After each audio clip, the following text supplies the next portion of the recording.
Hey guys, welcome back to Nath SuperCoach for 2024. This video we're going to look at the top 8 defenders. It's who I think will be the top 8 scoring defenders in SuperCoach for 2024. If you're new to the channel, please hit like and subscribe. Got plenty more content coming for you before the start of the season. Not long to go now, a couple of practice games and then we're into round 0 and then the fun begins. Alright, so if you haven't seen the midfielders video as well, hit the Nath SuperCoach icon down below and you'll see it's the most recent video I've put up, okay? That will give you an idea of how this video works. Alright, let's get stuck into it. So, in what would surprise absolutely nobody, Nick Dacos, alright? 650k defender mid, alright? It's going to be fantastic for us this season to have a dual position player. His average speaks for itself. I mean, he almost won the Brownlow in his second year. I can't see why he won't go 120 plus this year. The Pies are going to want to get it in his hands. He plays that distributor role off half back. I think definitely I'm going to start him. I'm going to have him as D1 and he's not going anywhere. All right, I'm getting him at the start of the year and he's staying there. I would rather have Nick Dacos at the start of the year as opposed to trying to rearrange my whole team structurally to bring him in the middle of the year, right? I just don't want that. I don't want to be in that situation. I'd rather have him at the start because I think he's going to be in the top 8 defenders, if not the highest scoring defender. Get him at the start of the year and you got no problems at all. Okay, so second one, again, in what would probably surprise not many, Tommy Stewart from the Cats, right? Real consistent average, as we can see there. Can't see why he can't score 115. I mean, he plays that distributor role really well as well for the Cats, takes some kickouts too. They're going to look to get the ball in his hands. He's a real quarterback down there. 635k, so you are paying a little bit for him, but you get what you pay for. You get that super consistent defender week in, week out. So again, I think Stewart's going to be in the top 2. He'll certainly be in the top 3. I think he'll be the top 2. So I'd rather have the top 1 and 2 defenders at the start of the season, again, rather than trying to restructure my team halfway through and then it all just gets messy and you lose points and you fall back on your opponents and their scores, you lose points. It's just get them from the start. The third one I'm going to look for is James Sicily. This is an interesting one. I still think he'll be in the top 8 defenders. However, I think he's going to regress slightly this year. He's going to get back to probably 105. Now, he's 637,000. There's a bit of carnage at the Hawks at the moment in their backline with Nath out with a hamstring, Will Day out with a foot, and Blank out for the season with an ACL. I think that forces Sicily. Could be wrong, but I think Sicily will play the more lockdown role as opposed to that interceptor Tom Stewart role that we would want to see Sicily play if we're paying 637,000 for him. At this stage, I think we can safely pass on Sicily in terms of starting, but he's one to look at in the middle of the year, definitely as an upgrade target. Okay, the next one, bit of a pod. Luke Ryan, 611,000. Again, pretty consistent averages. He's one of those players that I haven't had in my team, but I've always been on looking at him going, should I bring him in this week? I don't know enough about him. Not many people are jumping on. Maybe it's just it might just be this run of games. But he's consistently put it together. He takes plenty of kickouts with Hayden Young moving into the midfield potentially. There could be some more room for Ryan to hold down the fort down there. I think 110 is not out of the question.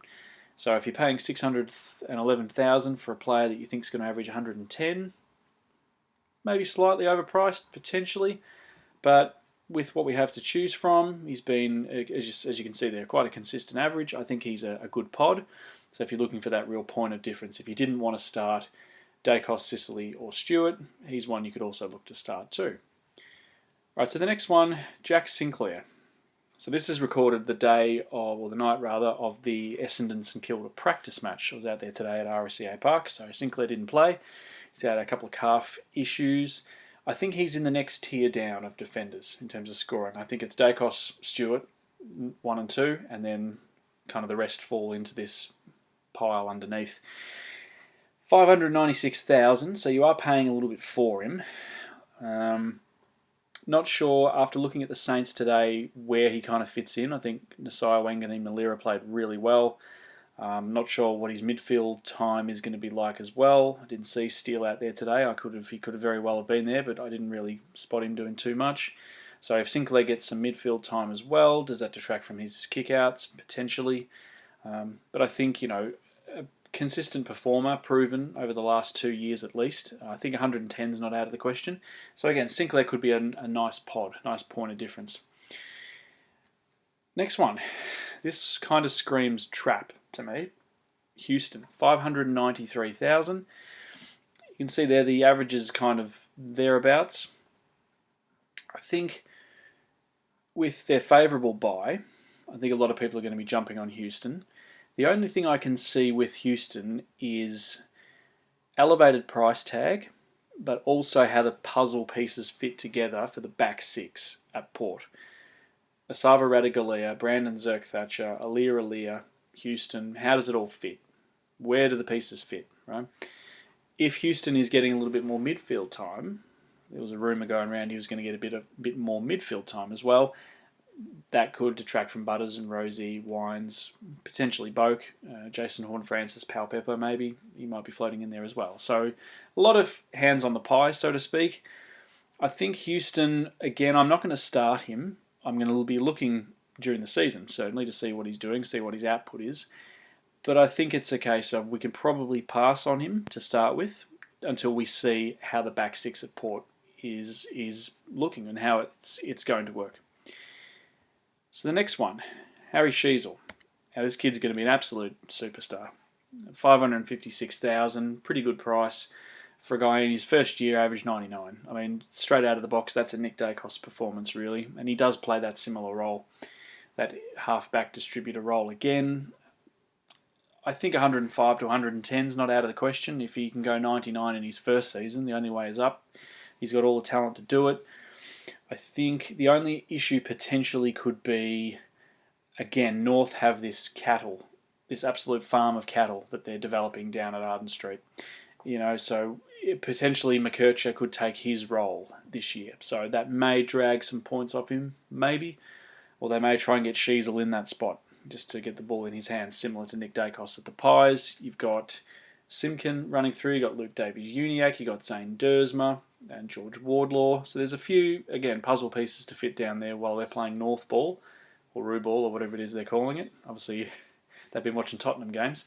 But I think, 556,000, not a bad price for someone who I think can average 105 to 110. So he's one to be looking at as well to start with. And an interesting one, Jake Lloyd.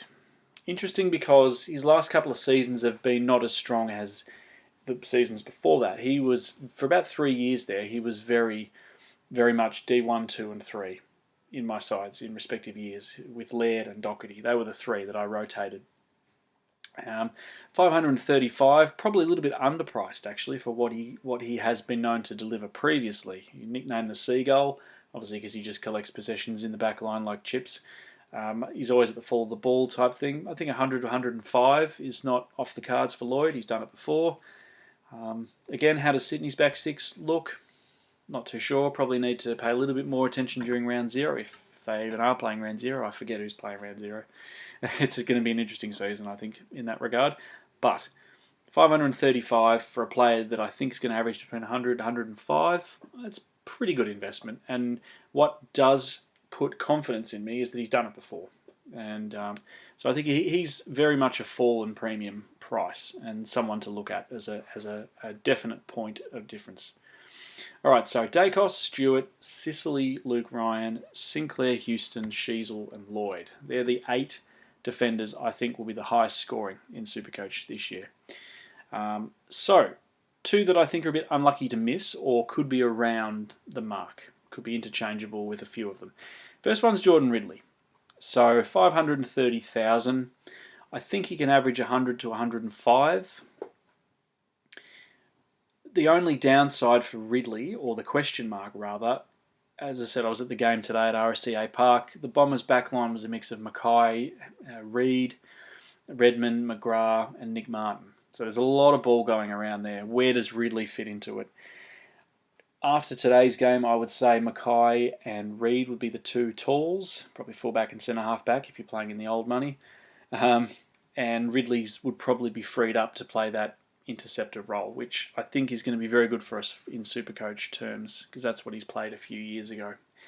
But again, still not sure on the Bombers' back 6. I mean, it's a practice game, but 11-goal loss. You wonder whether some of that was called, was the back six at fault most? Was it the midfielders? Was it the supply? Was it our lack of forward pressure? It could be all of those things. Probably can't read too much into it. What I'm more concerned about, though, is, again, how do the puzzle pieces fit at the Bombers in the back six? And I'm still not sure just yet. I think the Geelong game next Friday will be a lot clearer after that. So at the moment, I'm not penciling in Ridley to start, but he's one I'm going to look to bring in if the role develops throughout the season, and I think he can get 100 to 105. He's done it before. He can take kickouts. He's been known to take kickouts and intercept marks and things. So he's another one to look at. And a super point of difference, Lachie Whitfield. I've not heard much talk about him at all. So I think he can go 105 to 110, somewhere in that range. 519,000, so he's very well priced. Giants are in the premiership window. It's clear as day that they are. They play an attacking brand of footy under Kingsley. And it's all just forward pressure, forward pressure, forward pressure. Surprise, surprise, they get to prelim finals. So I think that's Whitfield's bread and butter. He's done it for years, just that carry off of half-back, similar to an Adam Sard type role. So I don't see why he can't go 105 to 110. So if you're looking for a super point of difference, I'd be looking at Lachie Whitfield. That's certainly where I'd be looking if you wanted to separate yourself from everybody else, because 95 to 99% of all SuperCoach teams are going to be quite similar, really. So you want to try and set yourself apart. So I think Lachie Whitfield's one to look at. All right, thanks, guys. That's who I think will be the top 8 defenders this year for SuperCoach 2024. Please hit like and subscribe. Got a few more videos coming out before round 0. Please let me know in the comment section below if you think I've missed anyone, and talk to you soon.